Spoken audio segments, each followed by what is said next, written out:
Welcome to Ask the Accountant, the podcast that is made for you. Weekly podcast live Mondays from 8:30 a.m., released on the podcast service of your choice on Wednesdays. Your main weekly hosts, Aaron, Patrick, and Johann. Got something to ask? Submit your questions below or ask during the show. Podcast loading. We are currently getting everything set up behind the scenes, so sit back, relax, and we will be with you in a few seconds. Enjoy. Good morning and welcome to Ask the Accountant. My name is Johann and I am here today with my co-host, the fabulous Aaron from Buffix, the QuickBook chap, the man himself. Aaron, how are you? Very good, thank you. Very much looking forward to today's show. I think we've got some nice tasty topics. Hopefully we can cause a bit of a stir like we did last week. Always. Well, to start off with, we're here and we're on time, which I went round yesterday and changed all the clocks in my house and then realised I do it every year. There's always one clock I miss and I always see it the next day and then panic that I'm running late. So I sat there at 7:30 drinking my coffee and I look up at a clock. It's like, oh, it's 8:30. It's like, no, it's just the one clock I didn't change. But yeah, so what a week. We caused a splash, I feel. Our little piece on practice management softwares and accounting softwares actually helping us out and supporting us got a reaction. Aaron, I think you had a few calls. We certainly had a few comments on the LinkedIn and YouTube videos. Client Engager has reached out and confirmed that they are already looking at the options that the HMRC MTD API provides so that they can see what they can do for us to help firm updates and keep that as a true source of truth, basically. But yeah, Aaron, I think you had a few people reach out to you. Was there anything in particular they said or explained? Yeah, I think actually having a rant made a bit of a difference, which is impressive, isn't it? What we are 4 episodes in now, and yeah, we kind of had our piece, made sure everyone knew about it, and there has been quite a lot of nice feedback. And I think most of it is around the fact of yes, we were right, which is always nice to hear, but I think it's more the fact that they weren't 100% aware of those were the pain points. I think that's what we've got to keep pushing forward, and that's where a platform like this and anyone out there who's got kind of feedback or got anything that they would like to bring in as well, that's what the feedback form's for. So whack the feedback in, let us know, or if you've got comments like we've got Paul and everyone else who's live at the moment in time, let us know and we can use that opportunity to chat it through. But yeah, from the calls we've had just this week, and I've got a couple more kind of booked in going forward as well, it looks like that hopefully we'll be able to give you some positive updates on how that's going. But great news by Client Engager. That's fantastic to see that they're up there to get everything changed. That's what we'd like to see.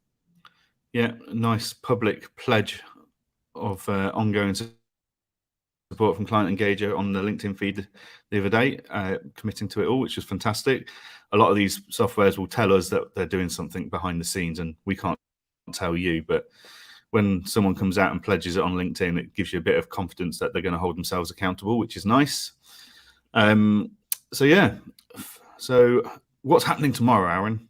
I heard something's happening at HMRC, and there's been a bit of rumor on social media. Yeah, well, I think personally, based on last week's feedback as well, last week, and you just out of the blue gave me 30 seconds to go and tell everyone what it is. I think it's only fair that I throw this back at you, to be honest. So, Johann, I was supposed to get it all set up so that I can actually do it live, but yeah, technology's failed me today. But I'll make sure we put it into the short going forward. But you have 30 seconds to explain to everyone what is happening tomorrow. Okay, so tomorrow on the 1st of November at HMRC, they are turning off the VAT submission portal So this is the next step from MTD VAT. Basically, back in April, all VAT submissions should have started being submitted through the MTD portal.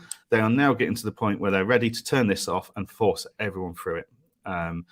So yeah, it's a big moment. That portal's been used for many, many years. But that's it. As of tomorrow morning, it will be no more. Unless someone forgets to turn it off at HMRC, which could happen. It's in the to-do list. Yeah. And they've already said, haven't they, there's some circumstances where they'll be allowing it to go through. So we'll see how many of those people fly through. I think what my favorite kind of quote from HMRC about all this was, it brings it normalizes MTD for VAT, which when you think about how much or lack of actual putting out information and telling people, you'd have thought they'd be banging the drum a little bit more about it, wouldn't you? Because I don't know about you and I don't know about your client base, but we keep getting inquiries who have no idea that MTD is going to finish for them. And the only way they're going to find out, the old way of submitting VAT is going to finish for them, and the MTD is now compulsory. The only way they're going to find out is when they go to submit next quarter's VAT return. So they'll do what they normally do. So if anyone's out there follows this route and you actually go in and you log into your HMRC dashboard each and every quarter to file your VAT return, and you're happily going in there and you're pressing the submit button, you're filling in those 5 boxes or 7 boxes, how many you've got to fill in, and you press submit on HMRC, then from tomorrow, you won't be able to do that anymore. And there hasn't been enough information going out there. HMRC's response to that is, well, we put a nice little banner on the top of every single submission. So when you log into HMRC, you should see this banner, and that should be all you ever need. But like everyone, like we see banners all the time. You kind of almost get blind to them, don't you? Especially when it's the same banner each and every time you log in. So this is going to be from tomorrow onwards, you won't be able to log into any form of HMRC portal to file your VAT return. You have to use software. And that's going to be going forward from there. Have you had the kind of same reaction on your side, or how's it been from your clients? Yeah, I think there's just a lot of bemusement out there. So we can't file through the old system anymore as of tomorrow, but at the same time, we can't register a company for VAT and it be MTD ready automatically. So, this has been a rule since April. Surely it makes sense that any registrations of VAT registered businesses from April onwards should have automatically been on the MTD scheme. But no, we have to register for VAT. Then we have to register that VAT registration for the MTD system. And then we get the client approval to be able to do everything. So, yeah, it's HMRC for you people. It's HMRC. And it's still confusing for us accountants, isn't it? Like the 64.8 process, we've got 2 different portals and 2 different places we can stick the name. Before they're MTD registered, you go on one portal, but after that they go onto another portal. So it's been a long time coming, and this whole normalization of MTD that they're all going to be shouting about and so excited about, well, we've had enough time to get everything all set up. So it's going to be a really confusing stage, even for us accountants, just to get people on, because there's no easy way for us to know if they're MTD or not MTD, and it's all down to confusion and everything else. And I think what we need is we just need to get that solution sorted. I know one of the positive bits that HMRC have made though was, and this was 9 months ago now, was it? The idea that you cannot file at all through software unless you are MTD, because at one point they were allowing submissions through software via MTD portal and non-MTD portal. And for QuickBooks, for example, the only way you would find out if you're MTD or you were filing MTD compliant was a little stamp in the top left-hand corner, which was, the only way for you to understand if you've actually gone through the steps and was pushing yourself through MTD. So at least they stopped that. That was a really positive move in my eyes, because that made people go, oh, why can't I file through anymore? Oh, it's because I'm not MTD. What's MTD mean? And then go through everything through there. So that was a positive move they made, and that at least means going forward that we know if they're on MTD or not. But yeah, it's going to be an interesting couple of weeks, it's going to be quarter, isn't it? There's going to be 3 months of us getting a lot of people very confused as to why they can't file. and we'll go from there. Do you think this could also be starting towards the wind down of MTD for bridging software? So for anyone who doesn't know, bridging software is the opportunity where you can still continue to use your Excel spreadsheets if you're using Excel before, but you submit that Excel spreadsheet instead of putting it all into something like QuickBooks or Xero or anything like that. So do you think this could also be the start of the end for that as well, or what's your gut feeling on that? I don't know.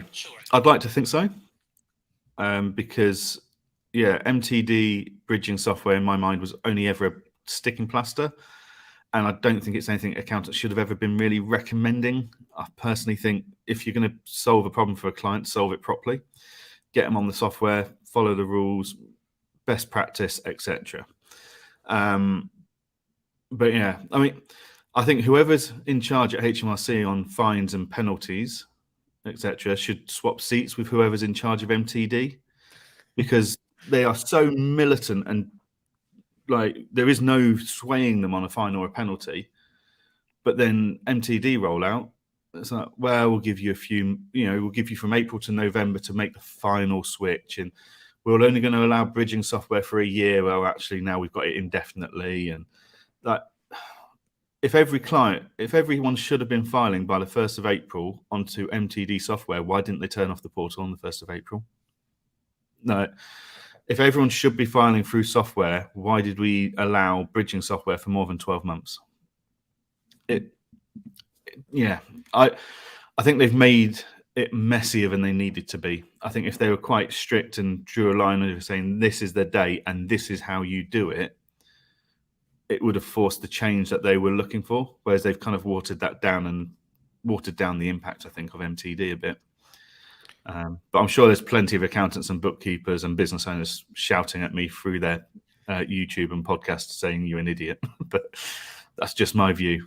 Well, I guess software has not helped in this matter, has it? Because, if you look at the big software out there, Sage, Xero, QuickBooks, doesn't matter which one of those you pick, then if you want to do a VAT scheme, you've got to do a workaround. Like there's no magic button to turn on. Oh, that's a partial exemption client. Let's turn that feature on. Or that's a global margin scheme client. Let's turn that feature on. So all these more complex VAT features, then you have to go down proper specialist software to be able to deal with them.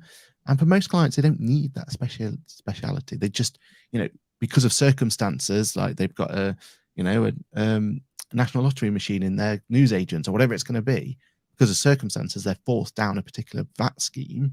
Well, why can't software help support that?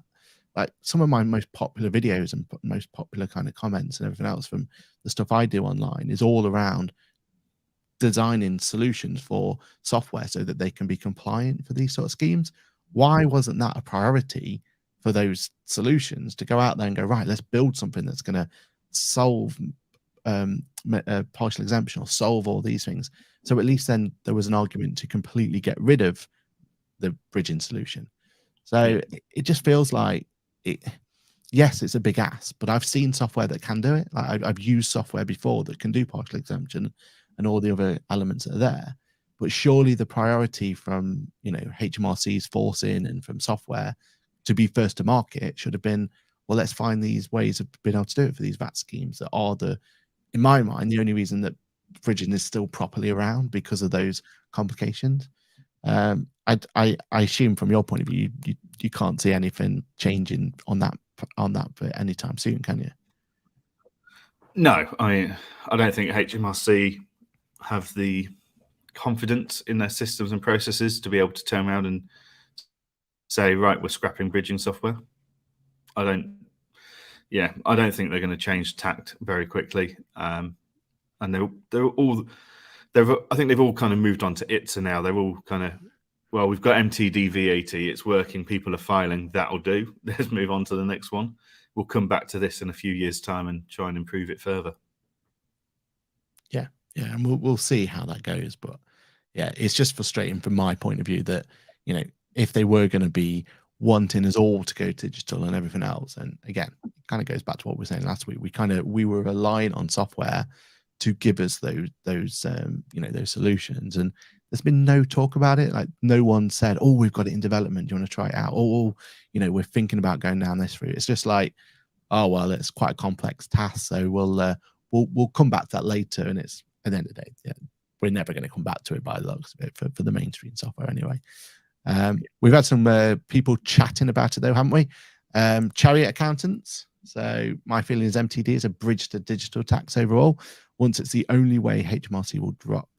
Once it's the only way HMRC will drop the MTD tag completely. They don't want to call it MTD VAT going forward, do they? They just want it to be the VAT, which is what their aim is going to be. And Samantha Mitchum says, great point about VAT registration, and that's from a Sage person as well. So even the Sage team are excited about MTD as well. How to make friends and enemies, Aaron. How to make friends and enemies. You got to pick your battles. You got to pick your battles. Yeah.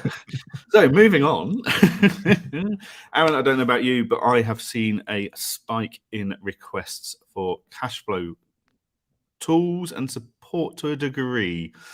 So clients are asking me, we're going back to how it was back in COVID of, we aren't sure how good the business is going to be in 6 months' time because of the economy, etc. Is there a way you can help us with our cash flow tools? With our cash flow, but we can't really afford to pay for it either.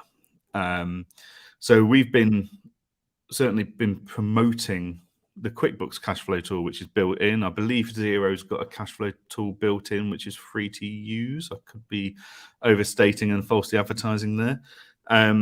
But yeah, during COVID, we certainly saw a lot of these accounting tools launch a a cash flow tool that was basic, to be fair to it, but it did a job. It helped the simpler, smaller businesses to project their cash flow as they needed to. So, yeah, are you seeing this trend? Are you seeing clients suddenly getting worried again about their cash flow? Yeah, 100%. And it's one of those, isn't it, where I think we're going to see, like you said, it's, we had it back in COVID days and we've got it now. And it's one of those things that's going to keep coming back and forth. But what I would love to see is this become the norm, because it just gives us that opportunity to have those really in-depth conversation with clients. When a client's phoning up and having a chat with you, especially through the COVID times when it was so, we were sat there, clients were really upset and really difficult to try and trying to console clients in certain circumstances. You're really seeing people, livelihoods under risk, and you're seeing family businesses for the first time ever seeing difficulty. And that's where those cash flow forecasting tools was such a great tool for us accountants, because we couldn't give them the answer they wanted. We couldn't say everything's going to be okay. But what we could do is say, look, let's look at facts and figures. Let's look at the numbers. Let's look at what's happening. And at least then, if it was good or bad news, at least they were having actual news that they could then use to work with and actually do something about. And I think it's this whole concept, isn't it, again, about us as accountants not being accountants. We should be business advisors. And how do we be business advisors? What does that actually mean? Well, something as simple as going through a cash flow forecast with a client is business advisory as opposed to accountancy. It is trying to give them some sort of insight into what's going on. And with the software helping us and giving us those tools, it makes it such a better way for us to actually engage with clients in that sort of way. And what I also love about the cash flow at the moment is, I think another reason why it's becoming so prevalent is we're getting, not forced to, but we're getting encouraged to talk to clients about it, because a lot of these cash flow forecasting tools like Fluidly and Futurely and Float and Fathom and all those sort of ones, they're partnering up with the funding people as well. So you've got your Swoops and your Fluidly and Capitalize and those sort of ones as well. And it becomes, they come in hand, and it's encouraging them, or it's encouraging you as the accountant to be able to provide that information for your clients, to give them opportunities that maybe they've never even considered before. And I think it's just the evolution of where we started with cloud accounting and software and getting this real-time information.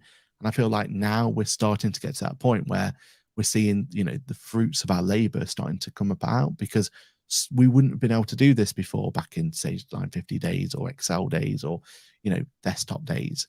We're only getting to this point now because we've got real-time information. We've got bank feeds. We've got this information coming in. And yes, it's very much a case of still, the data is only going to be as good as the data in. It's, rubbish data out, rubbish data in sort of mentality. But I think also the software providers are helping us more and more on that front as well. They're giving us tools to make sure the data's right. They're giving us tools to do reviews and everything else. And it's all starting to come together quite nicely. There was this massive, great scope of let's just make real-time information and let's be able to click a button and we get cash flow. Well, we're starting to actually get there with relatively ease for us as accountants when we know how to present the data and how to get the data in. And that's why we're having that chance to have those conversations. And we've said this before on the show and we'll say it again, like as accountants, we don't really enjoy doing tax returns. That's not what gets us excited throughout, doing work and everything. But the opportunity to actually sit there and talk to clients and give clients this feedback, I think is absolutely brilliant. So yeah, I'm excited for it. And I think, the whole feedback and the fact that we can talk to clients at this sort of level so easily is all a benefit. How are you finding it? Are you finding that it's actually easier than before, or are you finding it more difficult to actually have this conversation with clients?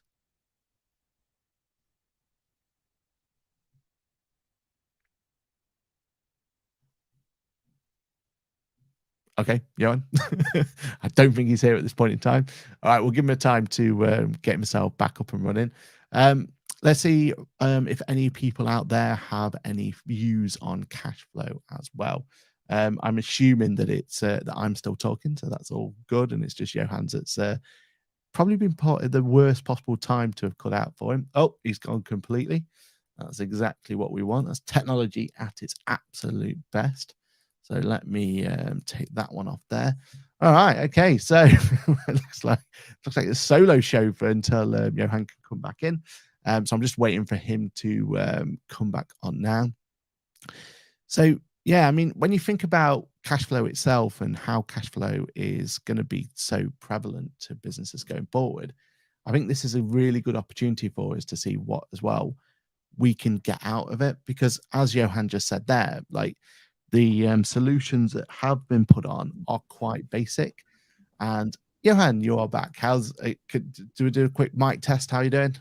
Yeah, I am back. Sorry about that. And clarity as well. So all I did there was just threw back to to you to say how you're finding it in terms of cash flow forecast at the moment from your clients. Is it easier to bring those conversations in?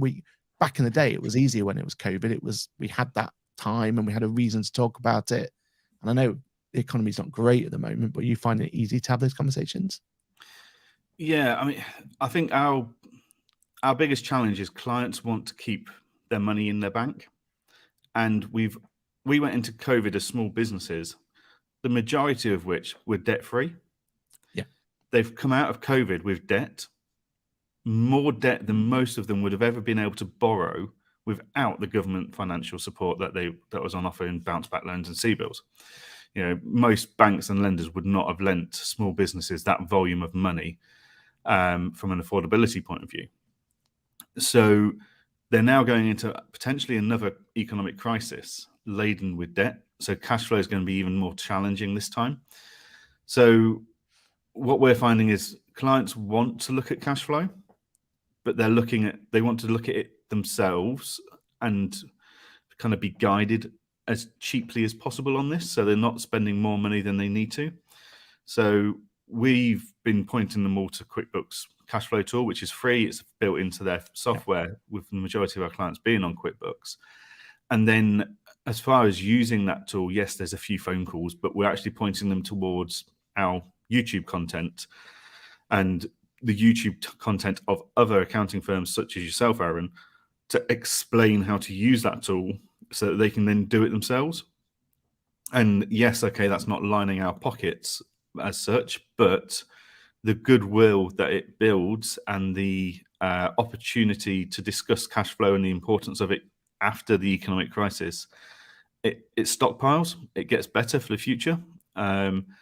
So yeah, I mean, I'm doing a webinar with SIF Analytics and Cresco on Thursday, I want to say, where we are talking about reporting, cash flow, and getting payments in earlier, credit control, and how even things like moving from, say, PayPal, which is, I think, 4% charge on each transaction, to Cresco, which is free, how that will, just that 4% saving on every transaction could add up and really help the business in harsh times.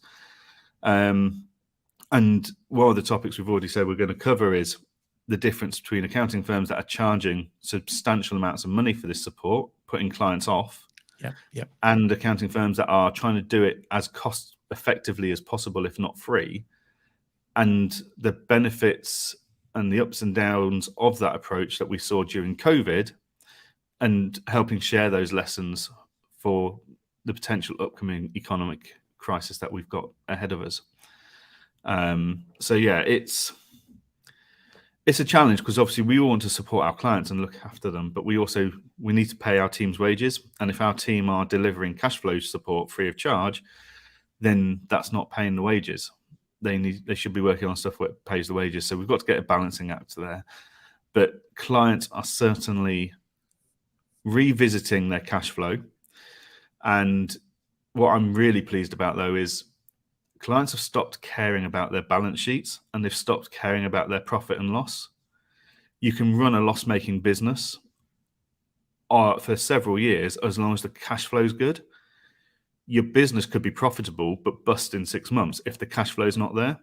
There's no point of having £1 million profit if £1 million of that hasn't actually been collected in and put into your bank yet. So cash flow, I always refer to it as the blood flow of your business.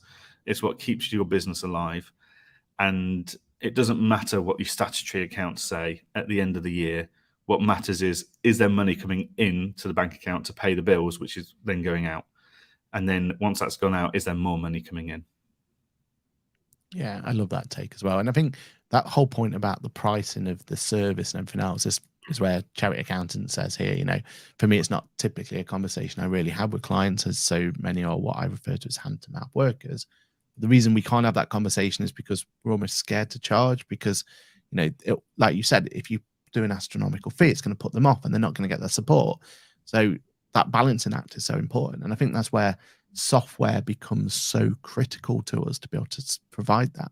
That's why I'll always say, like, QuickBooks putting forward cash flow in, during COVID was such a huge part. And I hand on heart, I do believe that's the reason why we were able to support so many clients. And hopefully that was one of the reasons why they were able to survive and be able to keep going, because every single client, we were able to just have that conversation about what does this mean for cash flow. And, every time I had to say to them, look, this software is brand new, there could be issues here, but let's have a look, let's see what it looks like, let's have that conversation. And if it's just a click of the button and it's available and we can have a look at it and at least try and get some sense out of it. I mean, if there's two heads trying to look at the same data, hopefully we'll be able to kind of understand it, sort of idea. Then that becomes that conversation topic that we don't have to charge the earth for, that we don't have to, make it to be this big engagement that we have to do with clients and they have to sign up for and all this and the other. It can just be an organic conversation that we have with them. Well, I suppose my question is, though, like, that software, and I'm just talking about QuickBooks here, and I know Xero's got similar, and I'm pretty sure Sage has got their own built in as well. But that software is still in very much its infancy. And how far do we go with that? Because there's that worry that if we go too far, then the likes of Fluidry and Float and cash flow flog and all them not become almost obsolete. So we don't want to go too far with our cash flow solutions within QuickBooks and Xero and Sage. But how much further should we be going? Because, little tweak here and there, like just putting taxes into there, like VAT, for example, or corporation tax, or whatever it's going to be, that's a huge part of cash flow that's missing from the basic tools we have. So do you see, or do you want to have this full-blown wonderful cash flow forecasting tool directly in, or is it right that we have now that we almost have that step up to more sophisticated software? Yeah, I think it's a gateway. It's a conversation starter that we've got at the moment. And what I really like about it is it's simple enough for the business owner to go and do it themselves. Yeah. And they can just go plug in the numbers. It's not going to have any impact on anything else in QuickBooks or Xero or Sage or anything. It's a safe space for them to as the tech developers call it, sandbox their ideas and stuff. And if that means that the client has got more confidence in their cash flow, then I think that's fantastic. If they come back to us and say, oh, it's taking too long, or I haven't got time to enter all these figures, then okay, we're going to charge you for entering those figures for you because you've not got time yourself. If, however, you need more features, then we can get you a more powerful bit of software, but that's where the money that's going to have a new monthly subscription to that software. So it's working out what each client needs and just taking their lead on it. If I try to flog a paid for cash flow tool at the start of COVID, clients just they'd have used the back of a napkin to work it out. Like they wouldn't have paid for the software.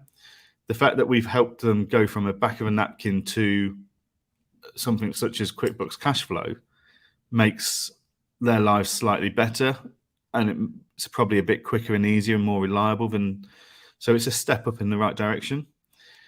So I don't see the need to make the free versions all singing, all dancing. Yeah, I think it's a conversation starter. It's a nice value add, and if the client then wants something that's more shiny and automated and intelligent, shall we say, then that's fine.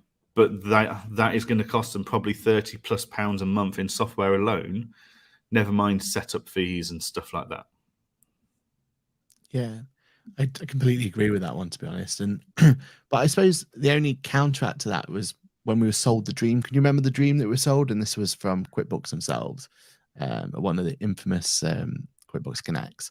And the dream was this whole idea that when it comes to cash flow, like what else can we do with it? Like they had this whole idea that when QuickBooks Bank was going to be brought out and into the UK market, was the idea that, why not go to your cash flow forecasting tool and move where the person's going to pay you and bring that in, and maybe move where you're going to pay someone. And as you move that, literally moving the cash flow, you were actually interacting with what cash was going to leave your bank account. And you weren't just predicting, or you weren't just putting together kind of a plan, but you literally were planning where that money was going to leave and the money was going to come in.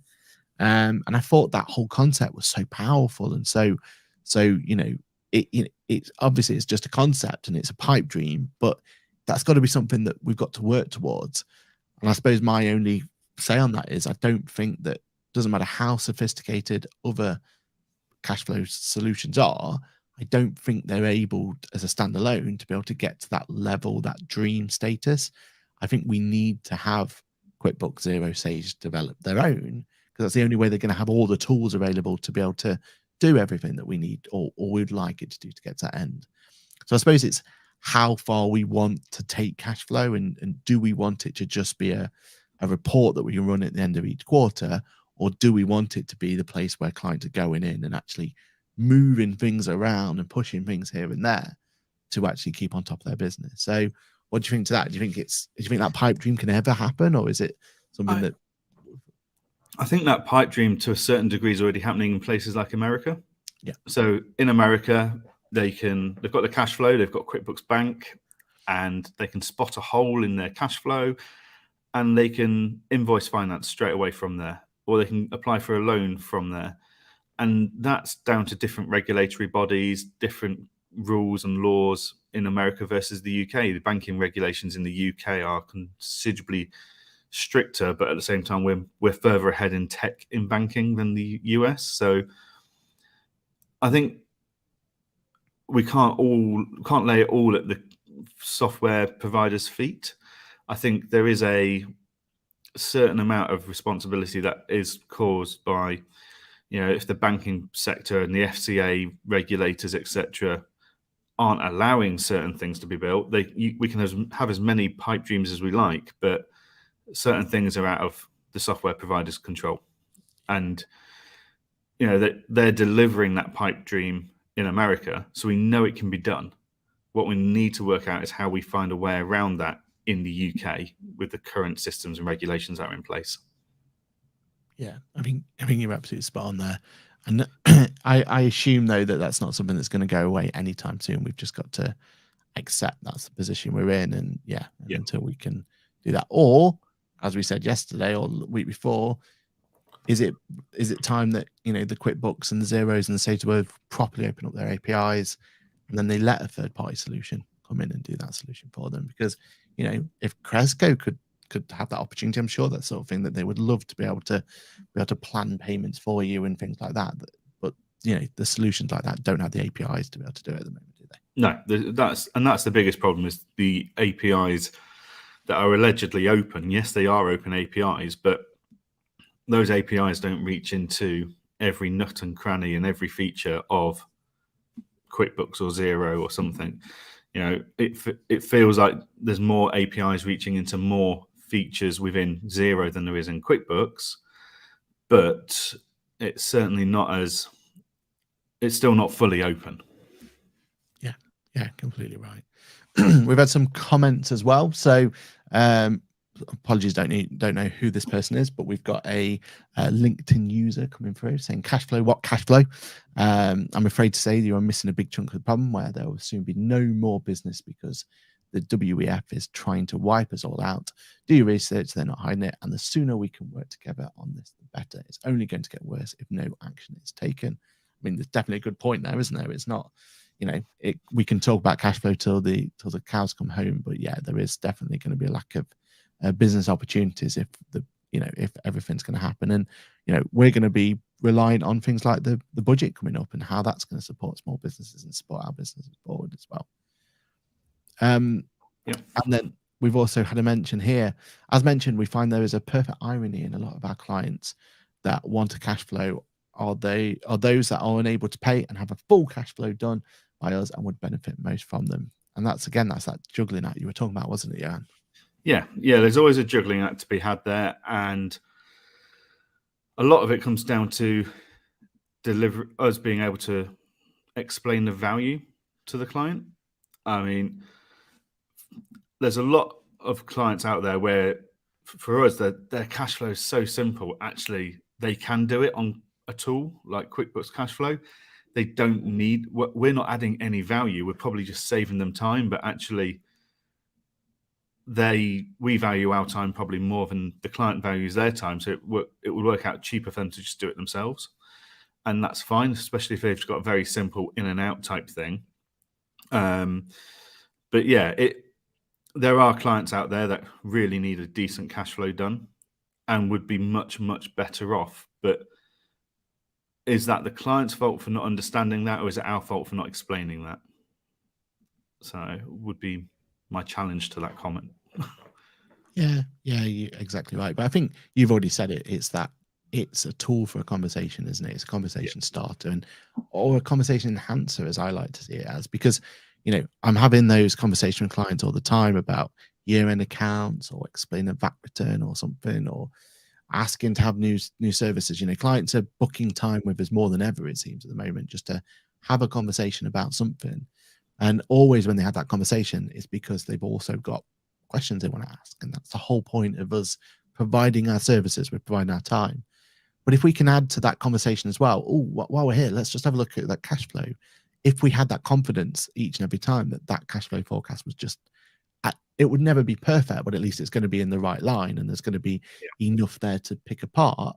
Then, like you said, you can then train your clients to see it and you're showing in them, and hopefully then they'll go to it on a more regular basis. But every time you and your client sits down and looks at it, right or wrong, if that data is going to be, that's still a really a really important conversation to have. If it's wrong, it's because the systems aren't in place, and let's have a conversation about that. If it's right, then okay, what are we learning from this? What can we gain from this? What can we bring it in? And I think that's where, for me, you've said it before, having a free solution, being able to have it there and have it, that's where the secret sauce is, isn't it? So yeah, I completely see what they're saying in the fact that it's, it will benefit most of them. But I think every client out there, if they're on software like QuickBooks or Xero or Sage, they have access to it. So we should be encouraging them to at least use it and look at it. And, hopefully from day one, they'll say, this is great potential, but maybe the data's not quite right or whatever it's going to be. But then that's a chance to fix that problem for them and help them and bring that forward. So yeah, Hopefully that's where we can be in the future. And then the final part of this topic would be, could you see things like accounts payables being automated in the future, says Charity Accountant. That's the dream, isn't it? That is what we want it to be. So yeah, hopefully, fingers crossed. Either as we've already just said here, either we rely on our software solutions to do it for us, like QuickBooks or Xero, or we ask them to open up some more APIs, and the clever people out there that are creating wonderful apps for us will have the tools to be able to do it. So one way or another, I think that's where we want to be, isn't it? And worst case scenario, you challenge your banks, they'll just have some solution or software for bookkeeping that'll have it all done for them inside. So yeah, I think we're going to get there one way or another. Definitely. Right. I have not got my notes open, Aaron, because everything crashed on me. So I think the next topic we wanted to talk about was our friends at Hammock. And so for those who aren't aware, Hammock is a relatively new tool to the market. What is it, a year or two old now? But it is mind-blowingly good because they've just nailed their niche. So Hammock is designed for landlords, only landlords. They don't do anything else but landlords, but my God, they've got it nailed. So Hammock allows a landlord to have all their properties listed on it.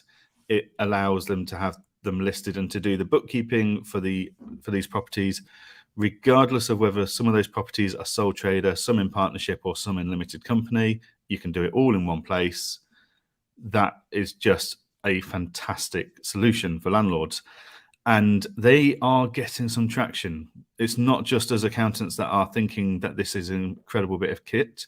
They've had plenty of people sniffing around, and they've just announced in the last week or two a formal strategic partnership with Sage. So, Aaron, what are your thoughts on Sage and their strategic partnership with Hammock? Do we see a purchase in the pipeline? What are your thoughts on that? Do I have to get the tinfoil hat out at this point? Is that what we're saying? Is this tinfoil hat moment?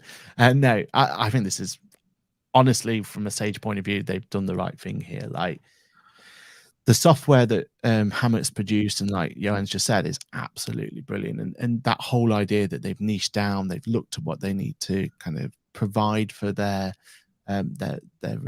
rental solutions, because it's not just the accounting side, but they've nailed everything else that comes with it. It is a tool, so you could run a portfolio, and I think that's something that is needed to be able to kind of push software going forward, especially with this, MTD is going to be such a change for people going forward. They already feel like they're being forced into having this software and forced into going down there. But if we can add value to that software, that's not just, oh, well, you can record just like you did on your Excel document, well, you can do it here. But if we're telling them that it's not just that it's an Excel document that's recording their taxes, but actually they're getting all these extra bits, like when their when their insurance is due, and the rentable value, and all the other aspects that Hammock are already providing and want to provide in the future, then that's the sort of software that's going to get people talking and get people excited. And the fact that Sage has come along and said, look, this is wonderful software, we want to be involved, it adds it to their ecosystem, it's completely the right thing to do, especially when you look at what QuickBooks has done. And we're one of QuickBooks' biggest advocates. You won't find anyone, you can't cut more people than find more green coming out, QuickBooks green coming out. But their idea of doing a landlord version of QuickBooks self-employed just scares us completely. Like, I mean, I know it's not released yet, so maybe I'm completely wrong here, and maybe it's going to be absolutely amazing and all singing or dancing. But my gut feeling is it's just a change of chart of accounts to a piece of software that's not designed for landlords anyway. So if they really are going to go down QuickBooks Self-Employed and have an option to tick landlord on there, then that's not a solution. That is just a band-aid or a a flashy marketing campaign that they can put through for providing software that's not actually fit for purpose. That's kind of what my gut feeling is going to be. I might be wrong on that one.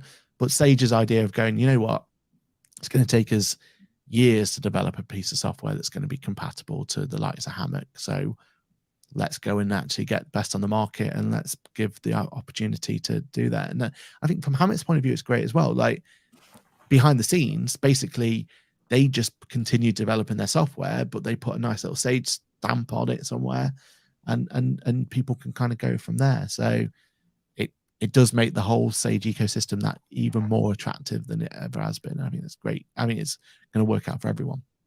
Yeah, definitely. I mean, Hammock have taken it to a degree of portfolio management that no one else, I think, will have any intention of trying to do. They've really gone and caught onto this whole concept of having a niche and working it. Like the fact that Hammock pulls in data from Zoopla, so it will tell you which of your properties are getting the best return on investment, the highest yield, and it's even working towards, if it's not there already, saying, well, actually, if you get rid of this property and buy this property over here, you'll get a better return. So yeah, it's a really powerful tool that Xero, QuickBooks, Free Agent, their version of a landlord software seems to be a more relevant chart of accounts.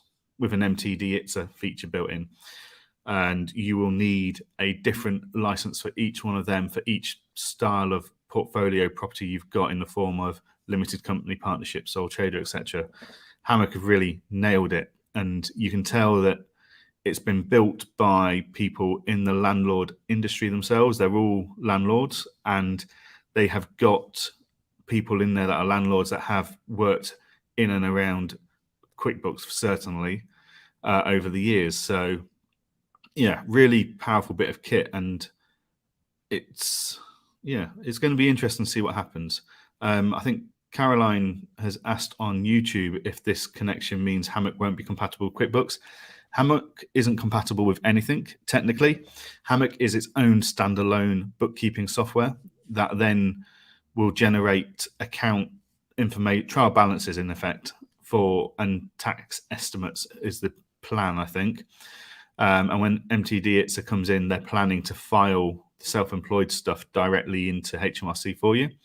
So yeah, Sage taking a strategic partnership with Hammock doesn't stop it talking from Xero and QuickBooks, because it doesn't do that anyway. It's its own standalone thing, but it's conceivable to believe that Sage will potentially buy them, turn that blue Hammock logo into a green Hammock logo, call it Hammock by Sage, and it will be a Sage product. And you will be using, if you're using Hammock, you would in effect be using a Sage-owned bookkeeping software.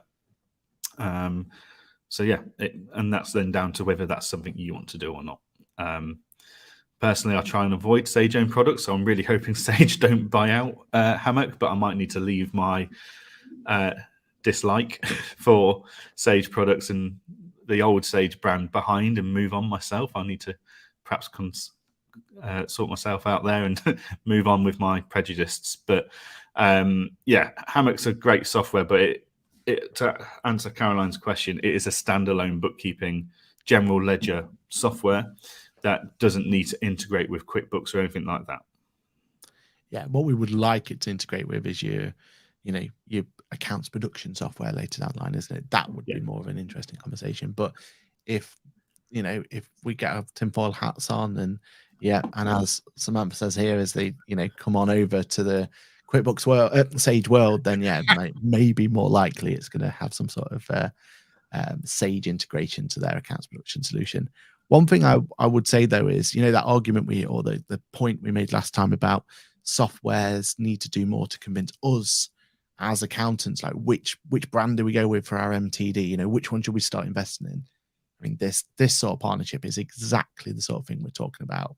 Like, there is something so positive about being able to say that you're in the ecosystem that's going to provide a solution for your rental property clients. Like that's a tick box for me. That's right. Okay, Sage get it. Sage understand. They're trying to develop something that goes, this is a pain point we're going to have, because rental properties or rental clients are the one bit where I think it's going to be the most difficult for us to provide that MTD. It's a support on scale. We're going to have to find solutions. We're going to have to have things like Hammock on our side. So Sage seeing that early, having that commitment there, I think it's an absolute no-brainer. They're going to have the beauty of going, right, let's send out a go proposal for them. that can be signed up, that can be ticked up, they can all sign up, and it's one tick box, one done, and everything's on. So they're seeing those pain points and they're acting accordingly. And I think that's definitely something that the rest of the industry needs to follow suit. Definitely. And I'm going to lay my hat on the ground here and say I think Hammock is best in class, and Sage have made a really smart move of partnering with them so early. There are other landlord products out there, don't get me wrong, that aren't your general ledger software. They are specific for landlords, so things like Arthur, stuff like that, but they're extraordinarily expensive. Like, they are for people that have got 10, 20 properties in their portfolio that need to manage them and facilitate them all. Hammock is there for whether you've got one property or 20 properties, and it's functional and it's fantastic and the features are great. It is best in class. Yeah. And yeah, Sage is moved extremely quickly here to get them a strategic partnership there, ring fencing them a bit from the rest of the options out there. So yeah, it's if I was only looking after landlord clients, it would certainly open up my consideration of, right, I'm using Hammock for all of them. Well, then naturally, if there's already a fairly powerful accounting integration to Sage, and they don't build the rest of them out too quickly, then maybe I should be using Sage accounts generation software, the tax filing software, the payroll software. Like, from a business point of view, it's extremely savvy and smart to have done it. And Sage, like Chariot's saying here, Sage are buying into or partnering with a product, as I say, that offer good support, and they're building the solution the right way. We know a few of the guys at Hammock, don't we? And we know kind of their background, so it's not surprising that, you know, when you think about where the background comes from, some of the higher up there, and what, you know, ethos and philosophy they came from in terms of selling software. It's all about support, and it's all about, you know, that sort of idea. We know, or we're not surprised that they're building up great solutions. So yeah, it's good. I'm really excited for it, and those niches, like, it just shows that those niches can be dealt with so much better when there's a piece of solution that's built directly for them. So yeah, fingers crossed. And at least it's Sage getting involved, and not one of the other solutions out there that likes to buy products and then let them to die. So enough about that, and we'll move on to maybe the next topic. So that's a whole different rant in general. But yes, right. I am conscious it is 9:23 according to my clock.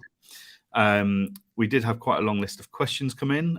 Is there anything that we need to answer straight away that's time sensitive, or is there stuff that can wait for next week and we'll spend a bit more time on it? Yeah, I definitely think the 2 questions that we had lined up at the beginning we should definitely save. And like you said, because we're a bit time sensitive, let's just let's finish off on the more kind of personal question. What do you think, that came through? Go for it. I've not got them in front of me, so awesome. Let's do that then. Okay, so we had a nice little personal question following on from last week. So before I give the question away, don't forget that if you do have any questions, then don't forget to use anything that's below. We've always got the Ask the Accountant link tree is always available. I'm going to put it into the chat as well for anyone who is talking to us live. But effectively, if you want to ask us a question, best place by far is to use the feedback solution. Go to Ask the Accountant, and on there we've done a nice little Google form for you to ask. And we've had lots of questions come in. Again, we're going to be saving a few of them for next week. We'll do a bit of a Q&A special, as long as nothing major happens between now and then. But the question that we have is following on from last week's big question, and the question that got a lot of people talking, which was following on from your breakfast choices last week, because I know there's been a few kind of people talking about that going forward. But what is your go-to restaurant for dinner? Johann, this is going to be a big question for you. And, you know, maybe you're going to have to take 3 different solutions like you did last time. But yeah, we're all waiting with bated breath. No, there's only one solution that's a winner for me every time. I know, right? So, and it actually came up this weekend. So it's my birthday later this month. So the wife wanted to know where to book for dinner. And my favorite restaurant, I'm afraid it's not vegetarian or vegan friendly, but is Vicenza. It's a Brazilian steakhouse restaurant. They've got them all over the UK, and they have the most amazing steaks. And basically, you sit there, and all the waiters come around with different cuts of meat and different types of meat, and they just slice it onto your plate, and it's an all-you-can-eat affair, but classy. And they've got what they call their market street buffet, full of fantastic salads and foods and stuff. And yeah, I really enjoy that. So I try and get there a couple of times a year. It's not the cheapest place for dinner, but for special occasions, it's very nice to go to. And is that the one where you have to turn the little thing to say you've finished and stop? Is that I'm thinking about one? Right. Yeah, you've got like a coaster that is green and they'll keep bringing food to you. If you go to red, they stop bringing the meat to you until you flip and then you get rolled out at that point, eh? Mm-hmm. Rolled back onto the street and hope for the best. Exactly. Yeah, you go into the meat sweats and they start having to remove you from the restaurant. Great answer. For me, there's two that spring to mind. The first one, if ever I've have to, if you're traveling by yourself or you're going on a long journey or whatever, and you want to eat by yourself, then eating alone is never a great experience normally, unless you can get yourself into Yo Sushi, because I just find that place absolutely brilliant. You sit down, order what you want, you put your order on your phone, or you let it go past. It's just the only place where I feel like it's almost socially acceptable to be sat there by yourself, and it's almost like it's fine, no one's judging you sort of idea. So I absolutely love Yo Sushi for that, and also the food is absolutely brilliant.